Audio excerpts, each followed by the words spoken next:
Ассаламу алейкум. Жалпы YouTube көрүүчүлөр, так маалымат каналыбыздын катталуучулары, алыста иштеп жүргөн жалпы биздин мекендештер амансыздарбы? Ноокаттан салам айтабыз. 2024 жылдын 9 июнь күнү болуп калды, апта күнгө жекшемби. Бүгүн Ноокатта курстар кандай болуп жатат? Сиздер менен таанышып көрөлү. Дем алыш күнү достор. Сааттын жебеси 12:38. Доскредо банк.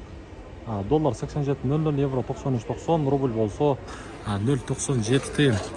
Бүгүн Ноокатта ушул Доскредо банктын эле Капитал банк иштейт. Эгерде банктарга келе турган болсоңуздар, ушу эки банк менен акча алып кетсеңиздер болот. Эки банктан. Акча алмаштыруучу жер обменниктер доллар 87, рубль болсо 0.965, казак теңге 18 тыйын, өзбек сом 0.70 тыйын болуп турган кези. Каналда биринчилерден болсоңуздар, сөзсүз түрдө катталып, лайкты колдоо иретинде басып коюңуздар бизге.